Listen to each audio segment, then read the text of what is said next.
수행의 향기를 만나는 시간, 지대방 산책. 선원일기의 저자이자 서울 상도동 보문사 주지로 계시는 지범 스님께서 이 시간 함께 하십니다. 스님 안녕하세요. 네, 반갑습니다.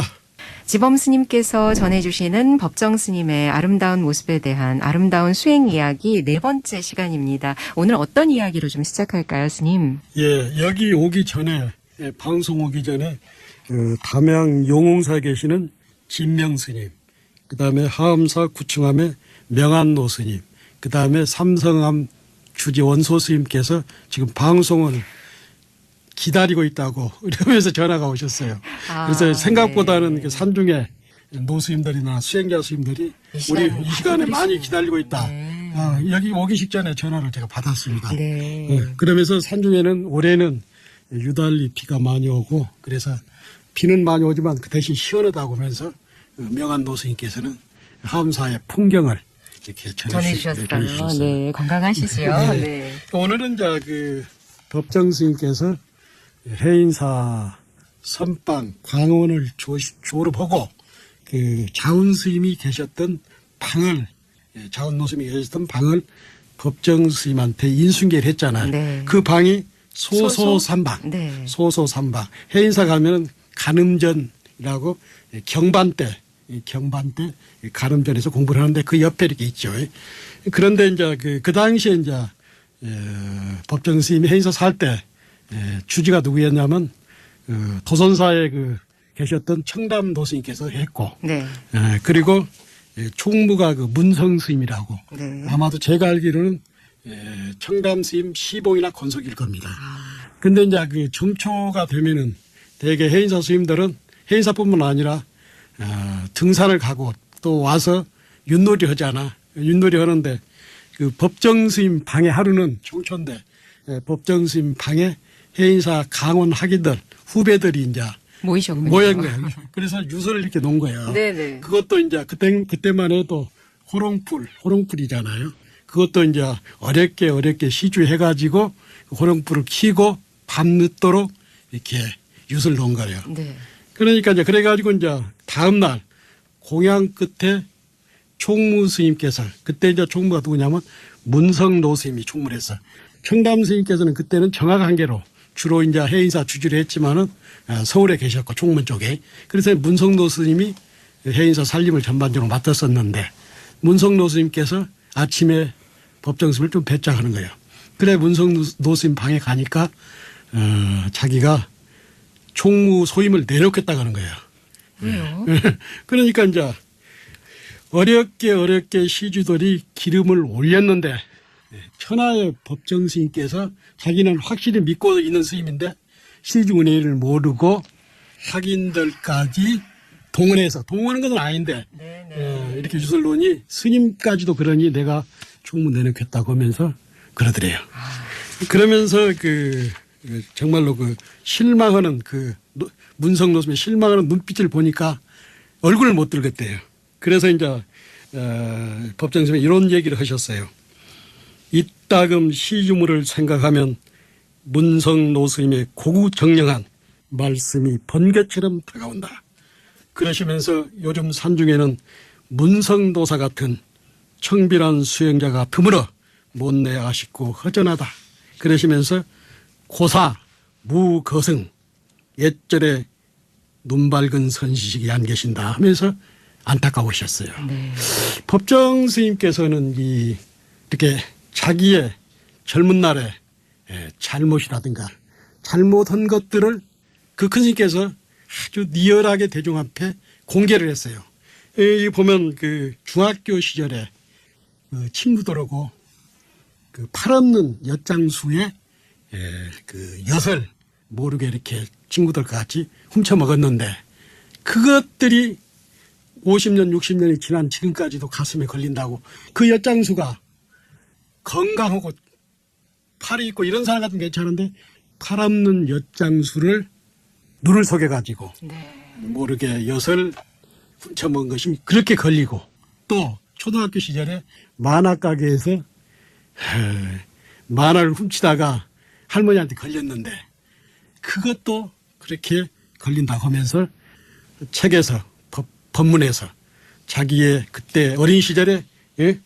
젊은 날의 잘못과 아픔을 대중에게 감하게 고백을 했어요. 네, 참회하신. 그렇죠. 예. 참회하고 대중 앞에 고백을 했어요. 그런 것 보면 정말로 법정 스님의 삶이야말로 진실하고 투명하고 네. 그것들이 우리의 가슴을 그 법정 스님의 글이라든가 법문이 가슴을 울리고 감동으로 걸어오잖아요. 네.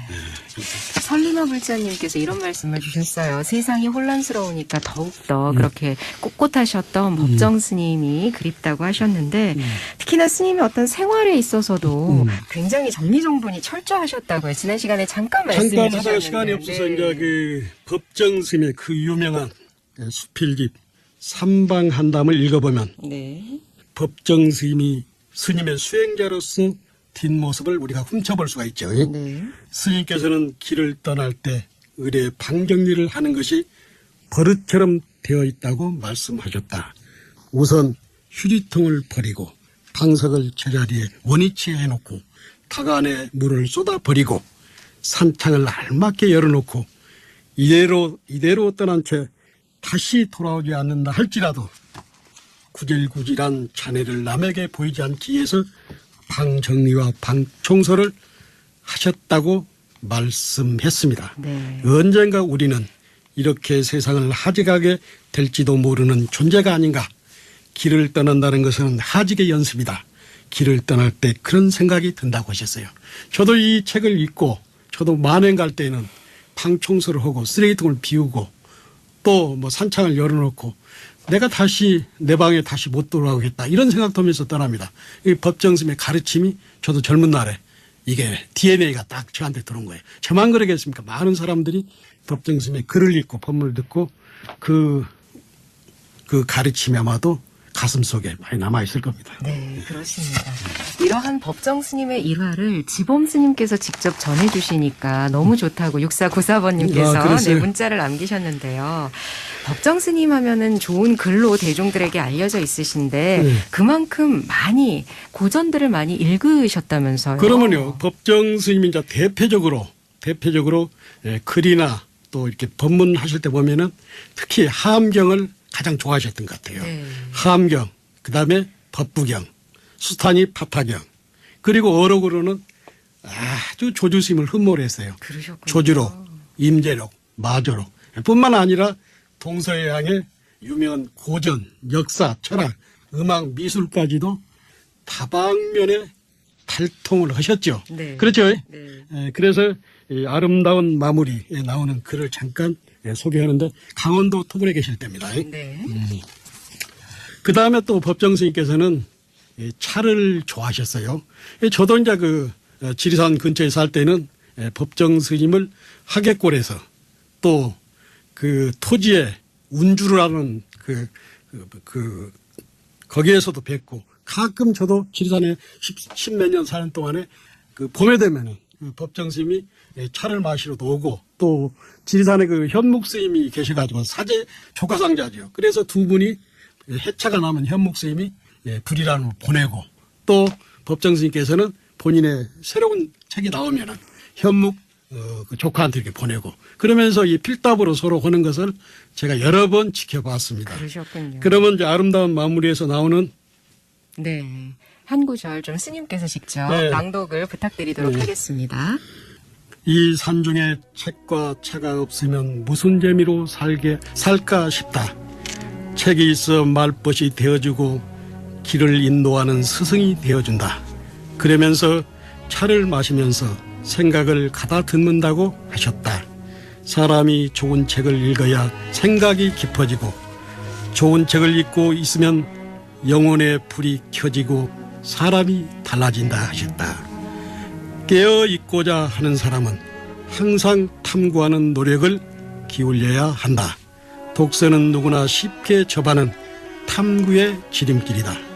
누구나 배우고 찾는 일을 멈추면 머리가 굳어지고 삶의 생기와 탄력을 잃는다고 하셨다. 법정 스님께서는 옛 성인들은 고전을 읽으면서 인간학을 배웠으며 고전에서 익힌 소양으로 인간이 지녀할 몸가짐과 품위를 것과 같다고 말씀하셨다. 아름다운 마무리에 나오는 겁니다. 네. 스님께서 직접 이렇게 아름다운 마무리의 한 구절을 쭉 낭독을 해주셨는데요. 책과 차를 좋아하셨던 그럼요. 법정 스님 당시 어떤 그 생활의 모습이 이렇게 눈앞에 그려지는 아, 듯 그래요? 합니다. 네. 네, 계속해서 스님 그러면 여러 좋은 법문을 주셨는데요. 또 함께 되새기면 좋을 만한 말씀들을 좀 소개를 그래서 이제 부탁드릴까요? 법정 스님께서는 조선 영조 때 유중림이 지은 산림 경제중 독서 건장하기에 이런 글을 소개했다. 네. 글이란 읽으면 읽을수록 살이 판단한 것이 분명하며 눈이 밝아진다. 그리고 어리석은 사람도 총명해진다고 말씀했다. 송나라 때 학자 항산곡은 이런 말씀을 했다고 소개했다. 사대부는 사흘 동안 책을 읽지 않으면 스스로 깨닫는 언어가 무미하고 거울에 비친 자신의 얼굴이 가증스럽다고 했다. 법정 스님께서는 배가 고프면 음식을 먹듯이 정신의 음식인 책도 함께 받아들여야 한다고 말씀하셨습니다. 네. 그리고 1년 365일 책다운 책 한 권 제대로 읽지 않고 지내는 사람이 있다면 그 삶은 이미 녹슬어 있다고 하셨다. 젊어서 책을 읽으면 늙어서 쇠하지 않고 늙어서 책을 읽으면 죽어서 썩지 않는다고도 말씀하셨다. 책 읽기, 특히 고전 읽기를 거듭거듭 강조하셨습니다. 1년 360 책, 제대로 된 책 꼭 읽어야겠네요, 스님. 저도 아마도 이렇게 제가 책을 그래도 서점에 자주 가는 것도 네. 법정 스님의 영향을 받은 것 같아요. 갔다 오면 책도 쇼핑도 하지만은 좋은 책을 만나면 그렇게 기분이 좋잖아요. 네. 그래서 얼른 와서 다 읽어버리잖아요. 그리고 또 어떤 말씀을 전해주시겠어요? 예, 자신에게 알맞는 땅을, 이것도 법정 스님의 아름다운 마무리 마무리예요. 중에서. 그렇죠. 네. 법정 스님께서는 수행자는 무엇보다도 안팎으로 밖에 살아야 한다 했다. 그래야만 그 밝음이 이웃에게 그대로 전해진다. 만약 수행자가 어둡고 우물하면 그 어둡고 우물함을 떨어버리는 일을 제일 가제로 삼아야 한다 하셨다. 수행자는 앞뒤가 환칠하게 툭툭 터져야 한다. 그래야 그 안에 티끌이 쌓이지 않는다. 그 밝고 투명함이 이웃에게 그대로 비춰진다고 했다. 사람은 이 세상에 올 때 하나의 씨앗을 가지고 온다. 그 씨앗은 움트게 하려면 자신에게 알맞는 도량을 만나야 한다. 나는 지금 어떤 땅에서 어떤 삶을 살고 있는지 순간순간 물으라 했다. 그러셨어요. 네. 이렇게 아름다운 마무리 중에서 책과 차에 대해서 또 강조하신 부분, 또 유종님의 산림경제를 인용해서 책을 읽어야 한다고 말씀하신 부분, 그리고 또 수행자는 밝고 툭 트이게, 밝고 투명하게 살아야 한다라고 말씀하신 구절까지 이어서 소개를 해주셨습니다. 스님, 계속해서 이제 이런 법정 스님께서 쓰신 책을 통해서 예. 또 법문을 통해서 예. 뭐 저희가 새겨야 할 말씀이 너무 많아서요. 네. 법정 스님의 그 책을 읽다 보면 정말로 가슴에 와닿는 글들이 너무 많아요. 네. 그래서 이렇게 수타니 파타경에 있는 말씀을 이렇게 뽑아왔는데 이렇게 소개를 하겠습니다. 네. 자녀가 있는 사람은 자녀로 인해 기뻐하고 땅을 가진 자는 땅으로 인해서 즐거워한다. 사람들은 집착으로 기쁨을 삼는다.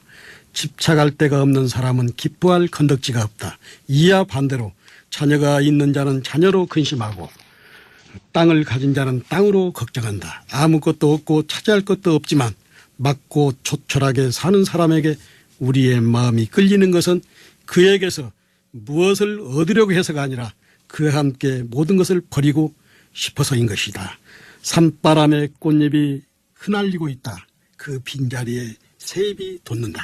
이렇게 아름다운 마무리에 나오는 수타니 파타경을 이 법정 스님께서는 소개를 했습니다. 네, 스님 오늘은 여기까지 말씀을 청해야 할 것 같습니다. 특히나 지금 읽어주신 맨 마지막 구절 맑고 조촐하게 사는 그 모습, 모두가 끌리는 그 모습의 주인공이 바로 법정 스님이 아니셨을까라는 생각을 하게 됩니다.